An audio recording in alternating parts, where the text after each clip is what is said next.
Hello बच्चों, हम लोग लेक्चर सेकेंड में बात कर रहे हैं किसका? बायोलॉजी का।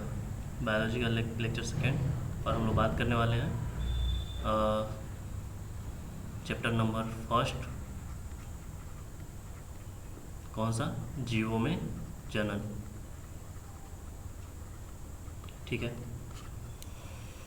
देखो पहले लेक्चर में हम लोग हर एक बेसिक को जान चुके थे। बेसिक क्या था? बेसिक था कि जीव, आखिर हम कैसे डिफाइन करेंगे कि जीव क्या है। ठीक है, ये सब चीज़ें आप लोग को लोअर क्लास में पढ़ाई जाती हैं, बट हमें एक बेसिक जो कहते हैं न्यू बना के फिर उसका उस पर महल खड़ा करना है। तो हर एक बेसिक चीज़ों पे हम बात करते चल रहे हैं, ताकि आपको बाद में ये ना हो कि सर ये चीज़ आपने बताया नहीं था, या फिर ये चीज़ हमें पता नहीं है। ठीक ना, हर एक चीज़ पे हम फोकस कर रहे हैं।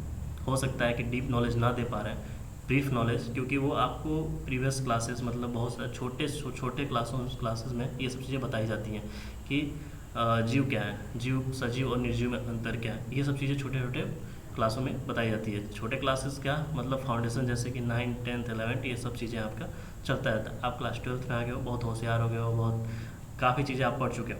ये चीज़ मान के हम बेसिक चीज़ छोड़ नहीं सकते, तो बेसिक चीज़ पे भी हम बात करते चल रहे हैं। और चैप्टर था जनन। ठीक है ना, जनन किस में होता है? जीवों में होता है। जो जीव हैं, जितने भी जीव हैं, जितने भी लिविंग ऑर्गेनिज्म हैं, उसमें जनन होता है। जनन कितने प्रकार का होता है? जनन कौन कौन जनन करते हैं? पहली बात, कौन कौन जनन करते हैं? जनन जीव करते हैं। जीव जो जीवित हैं, सजीव जितने हैं सारे जनन करते हैं। सब अपने जैसे संतति की उत्पत्ति करते हैं। जनन होता है अपने जैसे संतति की उत्पत्ति करना, यही कहलाता है जनन। जैसे इंसान, जो भी ह्यूमन है, इंसान है, वो अपने जैसे संतति की उत्पत्ति करेगा। जो घोड़ा है, जो गधा है, मतलब जितने भी इस ब्रह्मांड में जीव हैं, जितने भी सजीव हैं, जो भी जितने भी अब अगर वो अब इस कम्युनिटी में या पूरे इस ब्रह्मांड में बिलोंग करते हैं, वो जितने जीव हैं वो सब अपने ही जैसे ऑर्गेनिज्म को प्रोड्यूस करेंगे। तो जनन को हमने पिछली क्लास में जनन को एक्सप्लेन किया था, और अभी भी एक्सप्लेन कर दिए। जनन कितने प्रकार का होता है? जनन 2 प्रकार से होता है। किस में होता है? जीवों में होता है। कौन करता है? जीव करते हैं। कितने प्रकार से? 2 मेथड द्वारा। एक होता है, हम लोग बात करते हैं अलैंगिक जनन, और दूसरा लैंगिक जनन। देखो हमारा जो ये बायोलॉजिकल ब्रह्मांड, या जो भी कह सकते हैं हमारा एनवायरनमेंट, अभी तुरंत नहीं बना है, बहुत कई 100 साल गुजरने के बाद बना है। तो इसमें क्या थे? छोटे ऑर्गेनिज्म डेवलप हुए। सबसे पहले एक कोशिका आई, तो एक कोशिकीय जीव आया, एक कोशिका आई, तो अपने जैसे कोशिका को उत्पत्ति करनी तो थी भाई। अब वो अब इस एनवायरनमेंट में आ चुका था बहुत कई सौ करोड़ वर्ष पहले, मान के चलो, ठीक ना।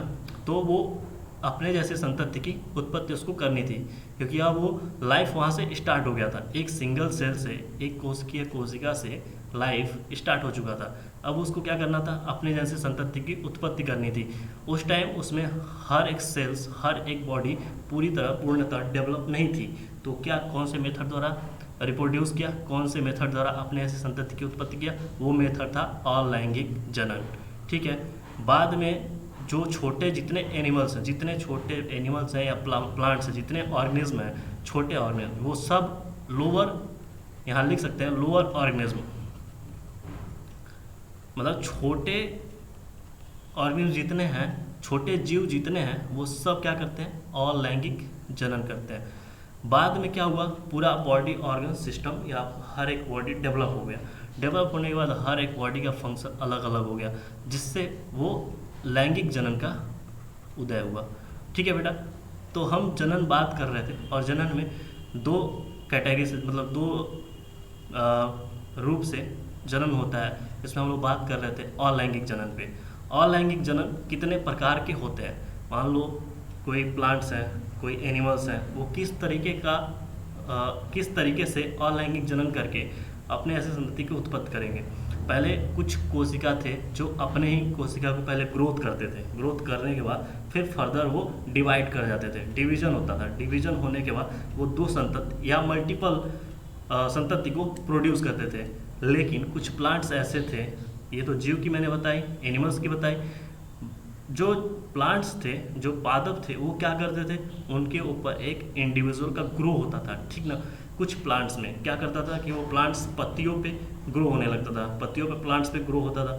ग्रो होने के बाद एक नई प्लांट्स वहाँ से ग्रो हुई, एक बड निकला, कलिका निकली, और वो फिर वो नए प्लांट्स में मेच्योर होने के हो रही है। मेच्योर होने के बाद क्या हुआ, वहाँ से उस पे से डिटैच हो जाता है, टूट के फिर वो मिट्टी में आके गिर जाता है। मिट्टी में गिरने के बाद वो नए इंडिविजुअल, नई संतति, नई प्रजाति की, मतलब नए एक नए इंडिविजुअल की पूरी प्रक्रिया वहाँ से स्टार्ट हो जाती है। तो क्या होता है ऐसे, ये है अलैंगिक जनन। तो अलैंगिक जनन के प्रकार भी होंगे, कई प्रकार, जैसे मैंने एक प्रकार बताया एनिमल्स में, तो उसमें सेल डिवाइड हो गया। दूसरा मैंने प्लांट्स बताया, प्लांट्स के ऊपर ही ग्रो कर रहा है, ऊपर ग्रो करने के बाद एक कलिका थी उसका, जैसे मान लो कि ये मैंने प्लांट्स बनाया, ये थी पत्तियाँ, ठीक है। इस पत्तियों पे यहाँ पे जो सेल्स होते हैं वो सेल्स कलिका बना दिए, बड बना दिए। बड बनने के बाद उस बड से पूरी एक प्लांट बन रही है, ठीक है ना। वो प्लांट अब यहाँ पे रूटिंग हो गया, इसमें धीरे धीरे रूट आ रहा है। अब ये रूट होने के बाद डिटैच हो जाते हैं, पूरी प्लांट बॉडी यहाँ बन रही है। बनने के बाद मेच्योर होने के बाद, मतलब मेच्योर हो गया, यहाँ से ग्रोथ हुआ और यहीं से मेच्योर हो गया। यहाँ पे मेच्योर होने के बाद वो नीचे गिर जाता है सॉइल पे, ठीक ना। ये रहा सॉइल, ये पूरी सॉइल नीचे गिरा और यहाँ से जर्मिनेट होके नई प्लांट बॉडी बना लिया। तो ये एक प्रकार है अलैंगिक जनन का, ठीक है ना। आगे बढ़ते हैं। लेक्चर फर्स्ट में हम लोग ये सब चीज़ें बात कर चुके थे, आगे देखते हैं फटाफट। देखो जीवों में जनन, ये लेक्चर फर्स्ट में हमने हर एक चीज़ पे बात कर लिया। जनन कैसे होता है, जनन में जो जनन करते हैं वो वैसे ही इंडिविजुअल प्रोड्यूस करते हैं। ऐसा नहीं होगा कि जो हाथी है वो घोड़ा को पैदा कर दे, ऐसा नहीं होता है। और अगर ऐसा हो भी गया तो वो नेचर एक्सेप्ट नहीं करता है। इसको मैंने लाइव एग्जांपल बताया था, ठीक है। देखो रिप्रोडक्शन डिपेंड किस पे करता है, हैबिटेट पे, इंटरनल फिजियोलॉजी पे एंड सेवरल अदर फैक्टर्स पे। देखो मेरे पढ़ाने का यही एक तरीका है कि मैं पढ़ाता हूँ, जो भी अगर नेक्स्ट लेक्चर लूँगा उससे प्रीवियस लेक्चर को रिवाइज करा देता हूँ। तो ये रिवाइज करा रहा हूँ, फटाफट देखते जाओ, ठीक है ना। जनन के प्रकार, जनन कितने प्रकार से हो सकते हैं, अलैंगिक जनन एंड लैंगिक जनन। यहाँ पे हम लोग अभी जो मेन फ्रंट पेज था उस पर बात कर रहे थे अलैंगिक जनन और लैंगिक जनन में, ठीक है ना। अलैंगिक जनन किस में होता है, अलैंगिक जनन में वह उस प्रकार, मतलब अलैंगिक जनन वह इस प्रकार का जनन है जिसमें सिर्फ एक सिंगल इंडिविजुअल पेरेंट्स इन्वॉल्व होता है, कोई गैमिट्स इन्वॉल्व नहीं होता, ठीक है। एक इंडिविजुअल, उसमें कोई, मान लो कि मैंने बताया ना एक कोशिका थी, तो कोशिका का अब उसमें ये थोड़ी था कि नर और मादा चाहिए या गैमेट चाहिए, उस कोशिका को ही डिवाइड करना था।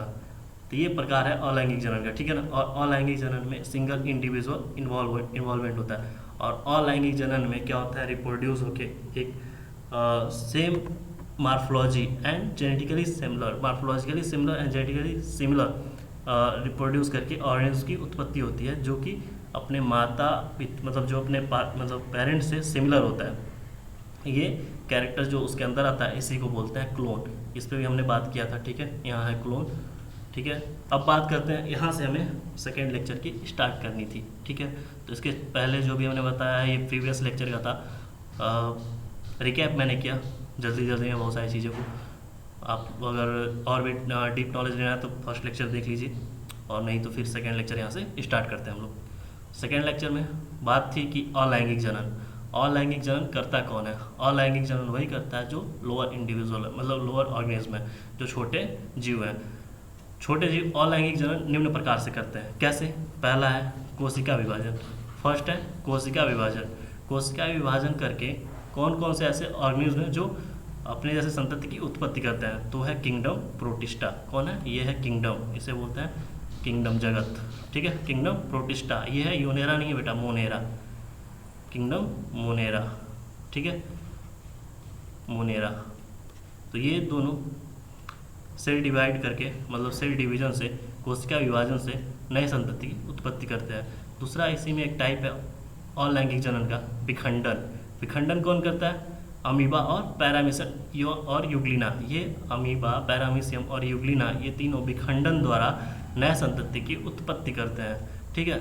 तीसरा है मुकुलन, बडिंग। बडिंग में क्या होता है, जो बडिंग में जो एक मैंने अभी बताया ना प्लांट्स, ये जो सब छोटे प्लांट्स हैं वो करते हैं, या फिर कुछ जीव हैं वो भी बडिंग करते हैं। बडिंग में क्या होता है कि वो उनके बॉडी पे, देखो यहाँ पे हो रहा है बडिंग, हाइड्रा या ईस्ट, इसमें देखो बडिंग हो रहा है, इनके शरीर पे कोशिका पे एक छोटी सी कोशिका जर्मिनेट करने लगी। जर्मिनेट करने के बाद वहाँ से डिटैच हो जाती है। मैच्योर होने के बाद ये बड बना और ये मैच्योर होगा।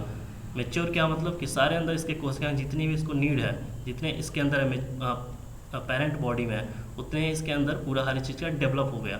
और डेवलप होने के बाद ये यहाँ से डिटैच होता है। डिटैच होके नए एक इसी के सिमिलर जेनेटिकली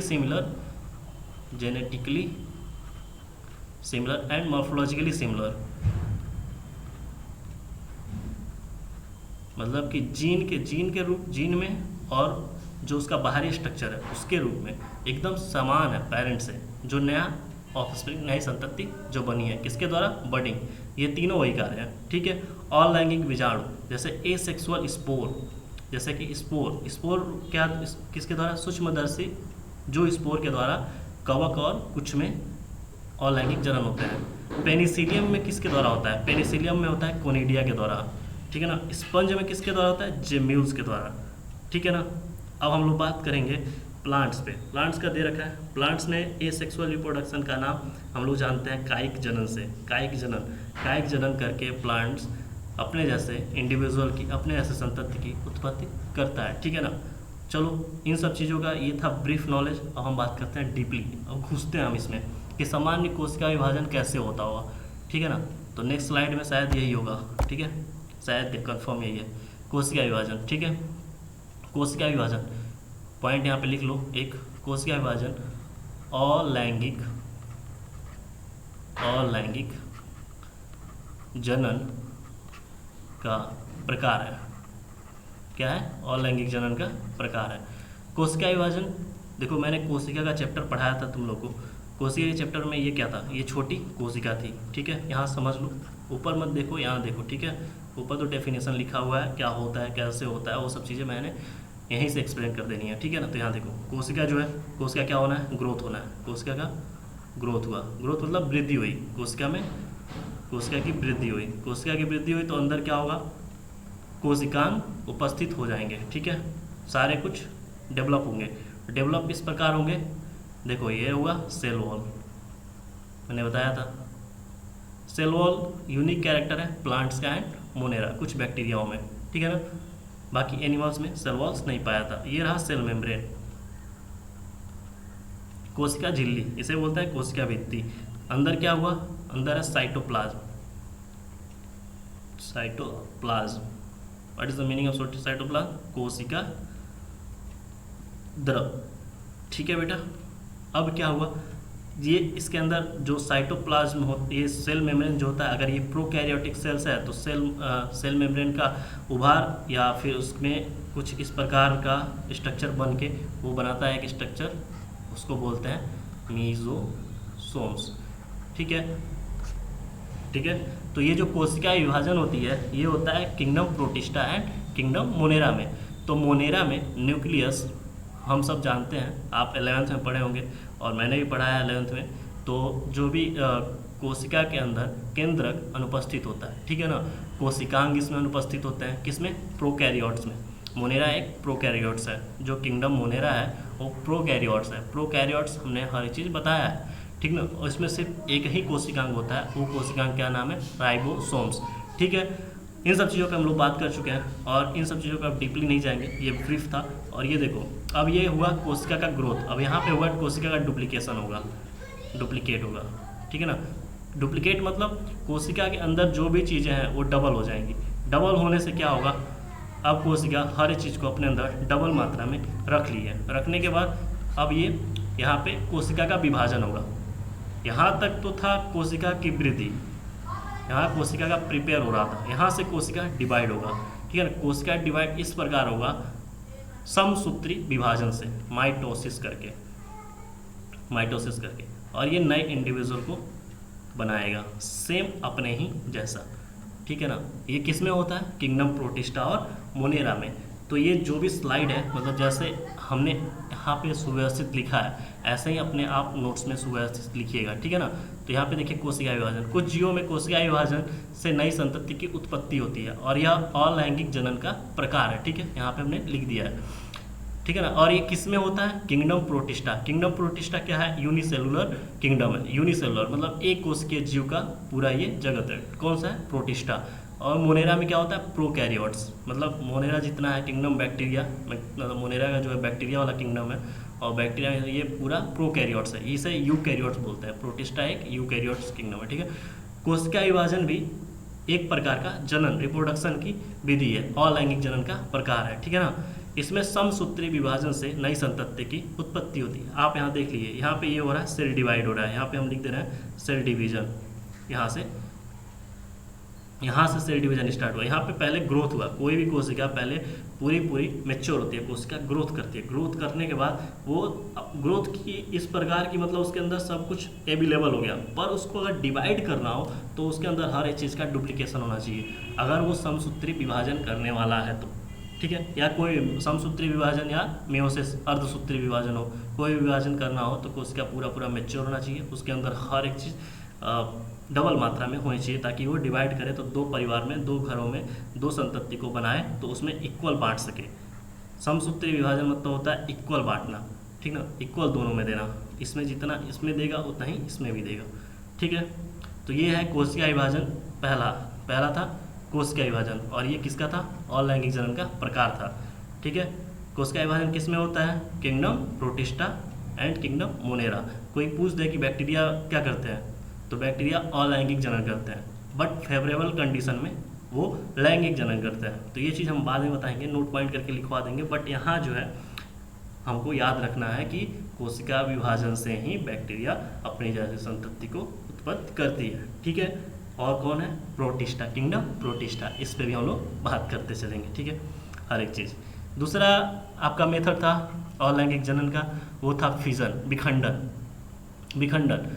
विखंडन जो है, विखंडन से क्या होता है, नई संतति की उत्पत्ति होती है, ठीक है ना। विखंडन करके कोई भी जो भी ऑर्गेनिज्म है वो विखंडन होता है, उसका टूटता है, ब्रेकडाउन होता है, तो नई संतति की उत्पत्ति करता है, ठीक है ना। और ये कौन करता है, यूनिसेलुलर। हमने बताया था इमोर्टल जो है यूनिसेलुलर है, अगर उसका डैमेज ना हो तो कभी मरेगा ही नहीं, अमर है, इमोर्टल है मतलब अमर है। कौन है, यूनिसेलुलर वाला किंगडम। कौन सा यूनिसेलुलर किंगडम, ये प्रोटिस्टा, ठीक ना, ये सब अमर है। एल्गी वो आपका वो है अमीबा, ये अमर है, यूनिसेलुलर है, अमर है, ठीक ना। अगर ये डैमेज ना हो, अगर इसकी क्षति ना हो तो ये मरेगा नहीं, पूरा अगर इसको कूच काच के फेंका ना जाए तो ये मरेगा नहीं, ठीक है ना। ये क्या करता है, अपने ऐसे संतति को उत्पत्ति करता है, कैसे, बाइनरी फिजन, विखंडन द्वारा, टूट के, ठीक ना। विखंडन दो प्रकार के होते हैं, एक बाइनरी फिजन, आपके जो एनसीईआरटी या सिलेबस में जो भी है वो यही है। इसके अलावा हम चाहे तो बहुत सारी चीज़ें पढ़ा सकते हैं, बट ठीक है, इतना नॉलेज ठीक है आपके लिए, बोर्ड के लिए and some other competitive exam के लिए, ठीक है ना। जो भी मुझे ज़रूरत वाली चीज़ें लगेंगी कि हाँ ये चीज़ें आपके कॉम्पिटेटिव या बोर्ड के लिए थोड़ा एक्स्ट्रा बताना चाहिए या फिर थोड़ा सा एक्स्ट्रा नॉलेज देना चाहिए, मैं हर चीज़ पूरा कंप्लीट करूँगा। देखो यहाँ पर मैंने ज़्यादा मुझे लिखना ना पड़े, मुझे समझाने में ज़्यादा इंटरेस्ट होता है, मैं किसी भी चीज़ को ज़्यादा समझाने में बिलीव करता हूँ, ना कि छपवाने में। तो यहाँ पे स्लाइड पे लिख दिया हूँ ताकि मैं ज़्यादा से ज़्यादा तुमको समझा पाऊँ। तो ये है मेरा मेथड पढ़ाने का, ठीक है। सर स्कूल में पढ़ाते तो बोरिंग नहीं लगता था, यहाँ बोरिंग लग रहा है, क्या करोगे बेटा, ऑनलाइन क्लास सबको बोरिंग लगती है। स्कूल में थोड़ा मज़ा आता था ना, तुम लोग को भी बेइज्जती करते थे, तुमको खड़ा करके पूछ लिया करते थे, और यहाँ पूछ नहीं पा रहे हैं, ठीक है ना। पर ठीक है, चलो समझो। फिजन, विखंडन दो प्रकार का होता है, कौन, एक बाइनरी फिजन, फर्स्ट है बाइनरी फिजन। इसका एक जो फिजन है विखंडन का एक प्रकार है बाइनरी फिजन। इसमें क्या होता है, द्विविखंडन होता है। द्विविखंडन कैसे होता है, इसमें पेरेंट बॉडी जो होती है ना वो दो भागों में डिवाइड हो जाती है। जैसे कि मान लो सर ये फिजन सेल डिवीजन की तरह हो रहा है, हाँ बिल्कुल हो रहा है, ठीक ना। ये मान लो ये है अमीबा, कौन है, अमीबा, ये क्या हुआ, अमीबा। अब इसको डिवाइड करना है, पूरा इसके अंदर सेल ग्रोथ, मतलब पूरा ये सेल अमीबा का सेल है, ये ग्रोथ कर चुका है और डुप्लीकेट कर चुका है। तो ये दो भागों में मतलब द्विविखंडन होगा, द्विविखंडन इक्वल विखंडन होगा, ठीक है ना। और ये किसके द्वारा होगा, माइटोसिस के द्वारा, या फिर ऐसे ही दो भागों में बढ़ जाएगा। ये क्या हुआ, पेरेंट बॉडी मतलब कि जो जिससे कि नए संतति की उत्पत्ति होनी है, ठीक है ना, ये है पेरेंट बॉडी। और इसका एग्जाम्पल है अमीबा पैरामीशियम, किसका, बाइनरी फिजन का। तो तो इजी है, बस समझो। बाइनरी फ्यूजन में क्या होता है, पेरेंट बॉडी दो भागों में बट जाती है, दो भागों में ब्रेक हो जाती है, यही कहलाती है बाइनरी फ्यूजन, द्विविखंडन। ठीक है, दूसरा प्रकार है इसका, दूसरा प्रकार है ये है मल्टीपल फ्यूजन, एक से अधिक विखंडन। इसमें क्या होता है, पेरेंट बॉडी से बहुत सारे नए संतति बनते हैं, प्रोड्यूस होते हैं। जैसे कि मान लो ये पेरेंट बॉडी है, ठीक है ना, ये पेरेंट बॉडी, इसके अपने अंदर छोटे छोटे छोटे छोटे छोटे छोटे छोटे छोटे स्पोर रख लिया। स्पोर मतलब होता है बीजाणु। क्या होता है बेटा, बीजाणु, स्पोर। अब ये सेल से डिवाइड नहीं हो रहा है, इसके अंदर स्पोर आ गया। स्पोर मतलब कि अपने अंदर छोटे छोटे कई ऑर्गेन्स को डेवलप कर लिया है, मतलब कि अपने अंदर छोटे छोटे कण बना लिए हैं, जिससे कि नई संतति उत्पत्ति हो जाएंगी। तो यहाँ पे ये क्या करता है, ये वाला जो वॉल है, ये वॉल ब्रेक हो जाता है। ये वॉल ब्रेक होने के बाद ये ऐसे टूट जाता है और इसमें से छोटे छोटे स्पोर जितने हैं सब बाहर निकल जाते हैं। और जो जितने बाहर स्पोर निकलेंगे, ये स्पोर्स देख रहे हो, एक से अधिक है, कितने हैं, बहुत सारे हैं। और ये बहुत सारे अधिक स्पोर्स जो हैं, ये नए इंडिविजुअल, नए संतति का रूप धारण कर लेते हैं और नए पूरी बॉडी बना लेते हैं। ठीक ना, तो इस प्रकार से ये होता है मल्टीपल फ्यूजन। मल्टीपल फ्यूजन में क्या है, चलो डेफिनेशन देख लो। पेरेंट बॉडी से बहुत सारे नए संतति का बनना, प्रोड्यूस होना मल्टीपल फ्यूजन कहलाता है। और इस कौन कौन करता है मल्टीपल फ्यूजन? मल्टीपल फ्यूजन करता है प्लाज्मोडियम एंड अमीबा। प्लाज्मोडियम, इसको हम आगे चल के बहुत अच्छे से एक्सप्लेन करेंगे, ठीक है ना। अमीबा, यहाँ पे देखिए, अमीबा जो होता है ये मल्टीपल फ्यूजन करता है। और कौन से कंडीशन में करता है, इसको हम आगे बात करते हैं अमीबा को लेके। अमीबा यहाँ पे देखो बाइनरी फ्यूजन भी कर रहा है और मल्टीपल फ्यूजन भी कर रहा है। तो अगर मैंने बताया ना, रिप्रोडक्शन डिपेंड किस पे करता है, मैंने पीछे बात किया है, रिप्रोडक्शन डिपेंड किस पे करता है, फर्स्ट हैबिटाट, दूसरा इंटरनल फिजियोलॉजी और तीसरा सेवरल अदर फैक्टर। तो जो हैबिटाट है वो अगर फेवरेबल कंडीशन में है तो अमीबा क्या करेगा, मल्टीपल फ्यूजन करेगा। लेकिन अनफेवरेबल कंडीशन है तो वो क्या कर सकता है कि वो द्विविखंडन करके काम चला लेता है, दो संतति बना लेता है। अगर वो उसको फेवरेबल कंडीशन मिल गया, मतलब अनुकूल वातावरण, तो वो क्या करता है, एक से ज़्यादा अमीबा बनाता है, अनेक अमीबा। वो क्या करता है, अपने वॉल को ब्रेक कर देता है, अंदर जितने स्पोर होते हैं, जितने बीजाणु होते हैं, उनको बाहर एनवायरनमेंट में छोड़ देता है। चलो इस पर भी बात करेंगे कैसे करके मल्टीपल फ्यूजन करता है। तीसरा मेथड है बडिंग। हर एक चीज़ को हम डीपली समझते जा रहे हैं। देखना, जो यहाँ पे एक पॉइंट और लिख लेना कि फ्यूजन, विखंडन अलैंगिक जनन का प्रकार है। ठीक है, अब ये क्लियर, मतलब कंप्लीट हुआ। ठीक है, अब हम बात करते हैं नेक्स्ट, बडिंग क्या होता है, मुकुलन। अलैंगिक जनन का ये भी एक प्रकार है और ये तीसरा मेथड है। तीसरा मेथड है अलैंगिक जनन करने का। पेरेंट बॉडी पर एक छोटी बड, देखो यहाँ पे है, मैंने एक पेरेंट बॉडी बनाया। पेरेंट बॉडी क्या हुआ, ये पेरेंट बॉडी अब ग्रोथ कर रही है, मतलब वृद्धि हो रही है पेरेंट बॉडी में। वृद्धि होने के बाद इसके ऊपर एक छोटी सी कलिका,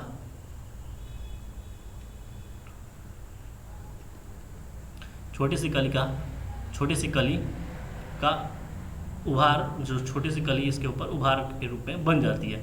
और यही कली बाद में मैच्योर होने के बाद, ये देखो अब ये रही, अब ये पहले तो सेल मैच्योर हुआ, सेल ग्रोथ होने के बाद अब दूसरा स्टेप चल रहा है इसमें, जो बड है वो बड ग्रोथ कर रहा है। बड ग्रोथ कर रहा है मतलब क्या, उसके अंदर अलग केंद्रक आ गया और हर एक चीज़ उसमें सेल मतलब जैसे कि जितने इसमें सेल्स और मतलब जितने भी सेल्स के अंदर इसमें थे, सब चीज़ इसमें भी डेवलप हो गए।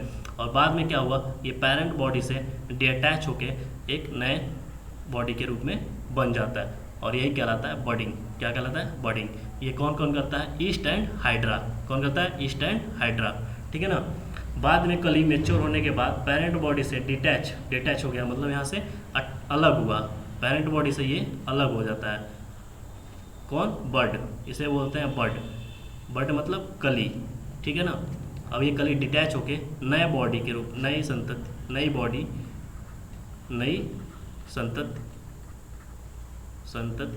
बनाता है, नई संतति बन जाता है। तो यही एक मेथड है, मतलब ये भी एक मेथड है अलैंगिक जनन का। कौन? बडिंग, मुकुलन। मुकुलन क्या है? अलैंगिक जनन का एक प्रकार है। इसमें पेरेंट बॉडी क्या करती है? पेरेंट बॉडी पे एक कली का उभार बन जाता है और वही उभार बाद में ग्रो होके मैच्योर होके एक नई प्लांट्स, नए बॉडी नई संतति बन जाती है। और अलैंगिक जनन का कार्य ही है कि नई संतति की उत्पत्ति करना। कैसे? अलैंगिक जनन द्वारा। अलैंगिक जनन मतलब देख रहे हो, सिंगल इंडिविजुअल है, कोई मतलब कि दूसरा इसका पार्टनर नहीं है, ये सिंगल इंडिविजुअल है, मतलब सिंगल पेरेंट है। सिंगल पेरेंट से नई संतति की उत्पत्ति हो रही है, यही होता है अलैंगिक जनन। ठीक है, बार बार अलैंगिक जनन को हम समझाते चल रहे हैं ताकि कोई दिक्कत ना हो। चलो, एक अब ये हमको लग रहा है कि अलैंगिक जनन में मेजर चीज़ खत्म हो गया। अब दूसरा बात है कि जो स्पोर, मतलब वो स्पोर द्वारा, और एक लास्ट है कायिक जनन जो कि प्लांट्स करते हैं। बीच में एक टॉपिक आता है, ये एडेड है। एडेड मतलब है NCERT ने 2019 में इसको ऐड किया था। ठीक है ना? ऐड क्या किया? एंसिस्टेशन मतलब होता है वस्तीक्रम या परिकोष्ठन, हिंदी में इसको बोलते हैं। ये क्या है? एंसिस्टेशन करता कौन है? अमीबा। कौन करता है? अमीबा। यहाँ पे लिखेंगे अमीबा। अमीबा बहुत कार्य करता है, अमीबा को छोड़ नहीं सकते, इसलिए अमीबा को ध्यान रख के चलते हैं। ठीक है ना बेटा? अमीबा बहुत कार्य करता है। तो अमीबा क्या करता है? एंसिस्टेशन करता है। एंसिस्टेशन का वर्ड यहाँ से देख रहे हो, एनक्लोज का मतलब हो रहा है एनक्लोज। अब ये एनक्लोज का क्या मतलब है? देखो बेटा, जो एंसिस्टेशन अमीबा करता है, अमीबा क्या करता है? अनफेवरेबल कंडीशन में तो जो अमीबा इस प्रकार होता है। अनफेवरेबल कंडीशन में ये अपना सीडोपोडिया मतलब पदार्थ जो इसका बाहर की तरफ निकाल देता है, और निकालने के बाद इस पर तीन लेयर की कवरिंग कर लेता है अपने अराउंड। 3 लेयर की कवरिंग कर लेता है। क्यों? क्योंकि वो अनफेवरेबल कंडीशन है, अनुकूल वातावरण नहीं मिला और वो रिप्रोड्यूस नहीं करना चाहता है। इसी फिनोमिना को बोलते हैं एंसिस्टेशन। क्या बोलते हैं? एंसिस्टेशन मतलब देखो, यहाँ पे मैं स्ट्रक्चर बना रहा हूँ, छोटा बनाऊंगा, समझ लेना। ये देखो, ये है अमीबा। क्या किया? अपने बाहर सीडोपोडिया को निकाल दिया। सीडोपोडिया को निकालने के बाद अब देखो, ये 3 लेयर का 3 लेयर का इसके अराउंड, अपने पूरे अराउंड बना लेता है, अपने पूरे अराउंड 3 लेयर का कवर बना लेता है, और यही फिनोमिना कहलाता है एंसिस्टेशन। एंसिस्टेशन कब होता है? जब उससे अनुकूल वातावरण ना मिले और वो रिप्रोड्यूस नहीं करना चाहता हो, तो अपने अराउंड सीडोपोडियो को सीडोपोडिया मतलब होता है, यहाँ पे लिख लो सीडोपोडिया। इसको हिंदी में बोलते हैं पदार्थ। ठीक है ना? इसको बाहर निकालता है, सीडोपोडिया को बाहर निकालता है, और सीडोपोडिया के बाहर निकालने के बाद ये अपने अराउंड क्या बनाता है?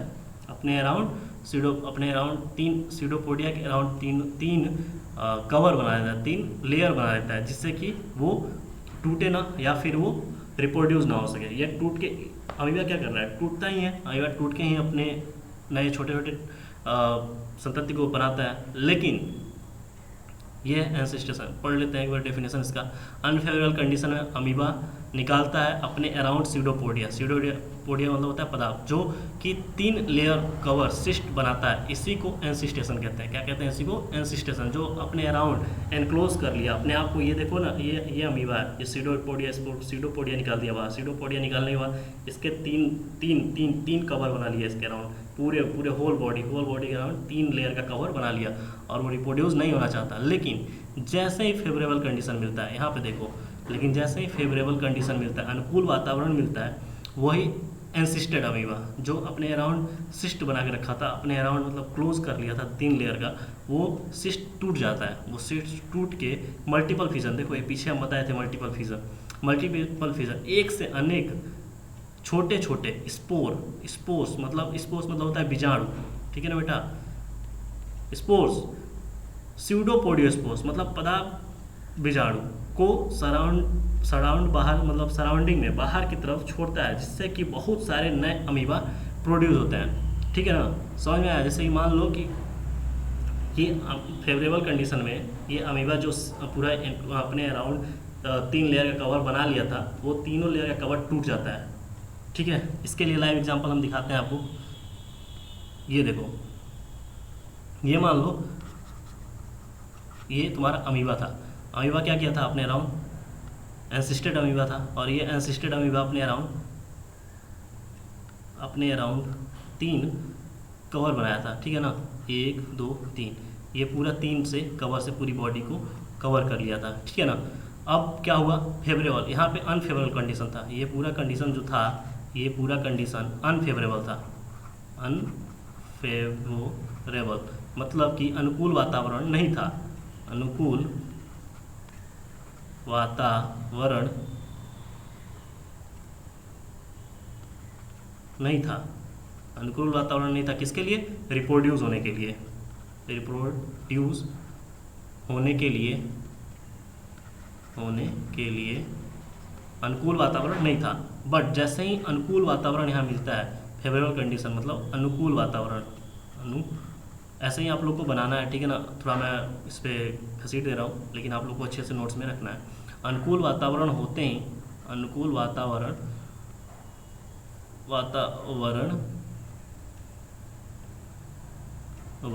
ये कुछ नहीं है, ठीक है ना, अनुकूल वातावरण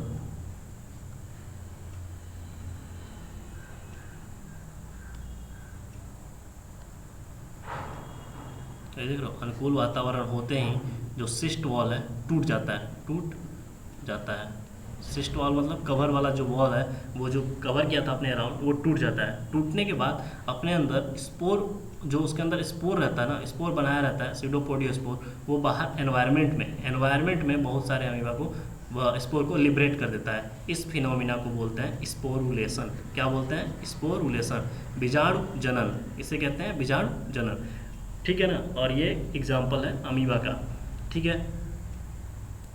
यहाँ पे हम मल्टीपल फिजन हम आपको दिखाए थे, मल्टीपल फिजन यहाँ पे दिखाए थे, देखो ये, देखो ये था मल्टीपल फिजन का एक एग्जाम्पल। मल्टीपल फिजन में क्या था, ये हमने बताया रिप्रोडक्शन डिपेंड करता है, अगर अनुकूल वातावरण नहीं हुआ तो अपने अराउंड वो कवर कर लिया था, अमीबा क्या किया था, सिस्ट बना लिया, सिस्ट बनाने के बाद वो डिवाइड नहीं हुआ। लेकिन जैसे ही अनुकूल वातावरण मिला, वो क्या किया, बहुत सारे अमीबा को बना दिया, मतलब एक से ज़्यादा अमीबा, इमेजिन भी नहीं कर सकते कि कितना, मिलियंस, मतलब बहुत सारे स्पोर को प्रोड्यूस किया और बहुत सारे अमीबा को बनाया, और ये कहलाता है स्पोरुलेशन। क्या कहलाता है, स्पोरुलेशन, बीजाणु जनन, इसे कहते हैं बीजाणु जनन। कौन करता है, अमीबा, ठीक है।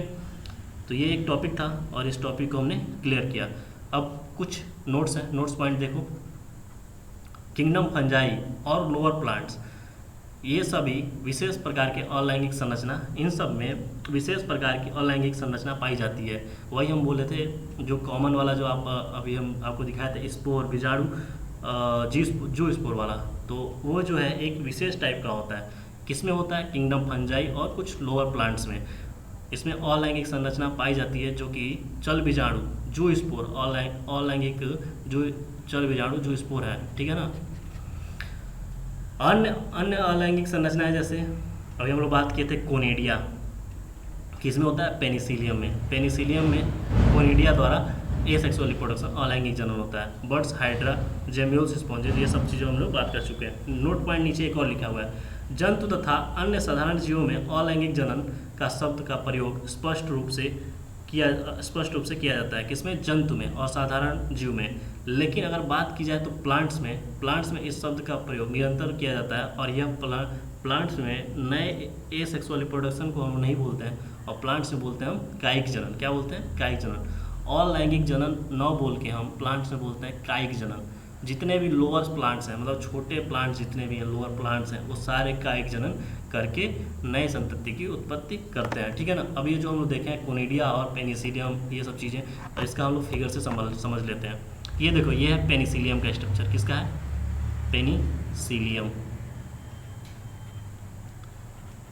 का स्ट्रक्चर है। पेनिसिलियम को मल्टीपल करके, मतलब पेनिसिलियम जैसा नई संतति बनाना हो, तो ये देख रहे हो, ये छोटा छोटा यहाँ देखो, यहाँ दिखाया गया, ये देखो छोटा वाला, ये इसी को बोलते हैं कोनिडिया, और ये ब्रेक डाउन होके नई संतति, नए पेनिसिलियम की उत्पत्ति कर देता है, ठीक है ना, उसको उत्पन्न कर देता है। और ये मेथड है अलैंगिक जनन का, अलैंगिक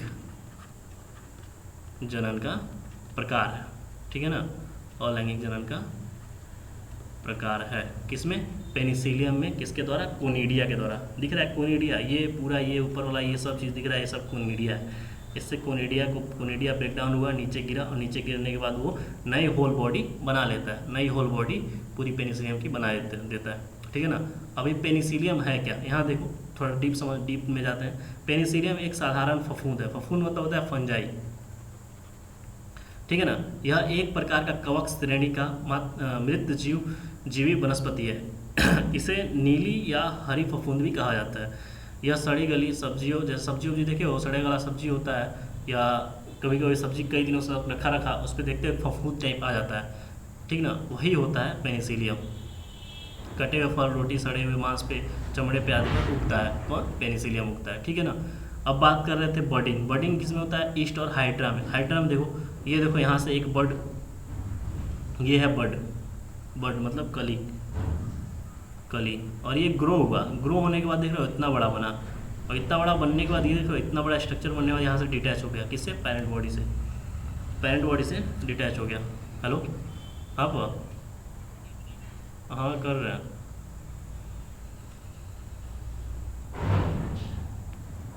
ठीक है ना। यहाँ से देखो ये बर्ड है, यहाँ पे बर्ड क्या हुआ, ग्रो करने के बाद इतना बड़ा स्ट्रक्चर हुआ, और पूरा मेच्योर होने के बाद यहाँ पे क्या देख रहे हो, मेच्योर हो गया है पूरा बर्ड ग्रो हुआ। ये पेरेंट बॉडी है, पेरेंट हाइड्रा है, यहाँ डेवलप किया बर्ड को, और बर्ड पूरा यहाँ पे मेच्योर होने वाला है। मेच्योर होके यहाँ से देख रहे हो डिटैच हो गया। डिटैच मतलब वहाँ से निकल गया, टूट गया, अलग हो गया। अलग होने के बाद वो नए पूरी हाइड्रा प्लांट्स, मतलब नए हाइड्रा जीव की पूरी बॉडी की निर्माण कर लेता है, यहाँ से जो ये बर्ड ब्रेक हुआ है। अब देखो हाइड्रा है क्या, निडेरिया संघ का जंतु है। मैंने प्लांट्स बोला है, ऐसा ये चीज़ निकल जाता है कभी कभी, क्लास में कुछ चीज़ें होती हैं जो माइंड में चल रही होती हैं वो निकल जाती हैं। तो ये निडेरिया संघ का एक जंतु है, कौन, हाइड्रा। ये लोअर एनिमल्स हैं। हाइड्रा क्या है, लोअर एनिमल्स। अभी हमने बताया अलैंगिक जनन, पूरे लोअर ऑर्गेनिज्म, जितने भी लोअर ऑर्गेनिज्म है वो सब अलैंगिक जनन करते हैं, ठीक है ना।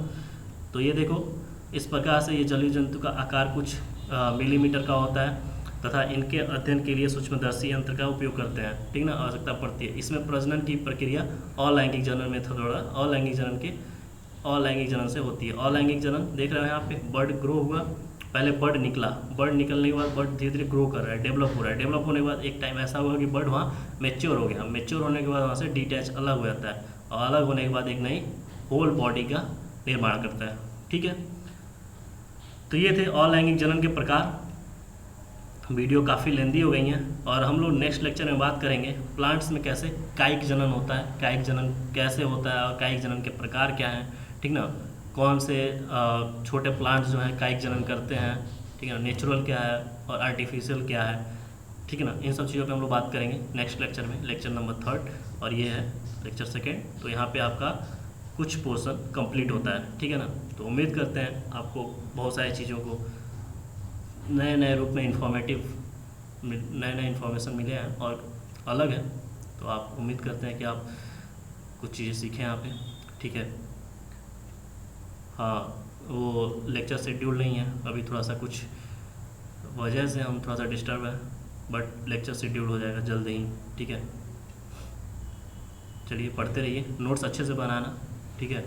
नोट्स मेजर है जो मैं यहाँ लिख रहा हूँ स्लाइड्स पे, हो सकता है कि आपको लिखने में थोड़ी तकलीफ हो, बट नोट्स बना लीजिए। आप अपने हाथ से नोट्स बनाते हैं, कुछ चीज़ें मैं यहाँ लिख रहा हूँ, आप अपने अकॉर्डिंग कुछ समझ के अपने अकॉर्डिंग लिखते हैं ना, वो ज़्यादा इंपॉर्टेंट हो जाता है और आपको ज़्यादा दिन तक याद रहता है। और हम यहाँ से दे दें और सब कुछ छाप के दे दें, आप रट लोगे, कुछ टाइम बाद आप भूल जाओगे। लेकिन जब आप अपने हाथों से नोट्स बनाते हो तो ज़्यादा दिन तक याद रहता है, ठीक है ना, वो ज़्यादा टाइम तक याद रहता है, ठीक है ना। तो आप लोग अपना नोट्स बनाइएगा बेहतरीन इन्हीं सब चीज़ों से, ठीक है। Thank you, bye bye.